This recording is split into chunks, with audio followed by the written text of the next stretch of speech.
Video నచ్చినట్లయితే ఖచ్చితంగా like చేయండి. అండ్ లైక్ చేసిన తర్వాత కింద మీకు సబ్స్క్రైబ్ బటన్ ఉంటుంది, దాని మీద క్లిక్ చేసి సబ్స్క్రైబ్ చేసుకొని పక్కనే బెల్ ఐకాన్ వస్తుంది, ఆల్లో పెట్టుకోండి. అప్పుడు నేను ఏ వీడియో చేసినా కానీ వెంటనే మీకు నోటిఫికేషన్స్ వస్తాయి. దేవుని ఎదుట దాన్ని ఒప్పుకొని, నువ్వు అన్యాయం చేసిన వాడి ఎదుట దాన్ని ఒప్పుకొని అప్పుడే వదిలేసుకోవడం మంచిదా? ఆలోచించండి ఒక్కసారి. ఈరోజు మీ జీవితం ఎలా కొనసాగిపోతుంది కదా అనుకుంటావు. ఏదో రోజు నువ్వు పడుకుంటూ పోతే నిన్ను నలుగురు మోసుకుని వెళ్ళిపోతారు, శాశ్వతమైన నిద్రలో అనుకుని వెళ్ళిపోతావు. అదే నీ మరణం.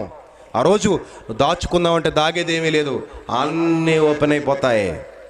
టోటల్గా అన్నీ ఓపెన్ అయిపోతాయి, ఏది దాచేది లేదు. ఇస్కరియోతు ఏదో చాలా రోజులు దాచాడు, తర్వాత తెలియలేదా? వాడు చచ్చాక ఏమని మాడుకుంటున్నాడు తెలుసా? తన చోటికి పోయిన యోధ అంటున్నాడు పేతురు గారు నిలబడి. తప్పిపోయాడు యోధ. వాడి పేరు చెప్పి ఒక పొలాన్ని కొన్నారు.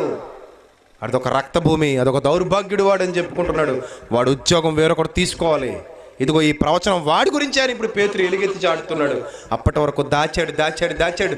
ఎంతకాలం దాస్తాడండి ఎవడైనా సరే? ఎంతకాలం దాస్తావు నువ్వు? ఏదో ఒక్కరోజు బయట పడిపోవాల్సిందే.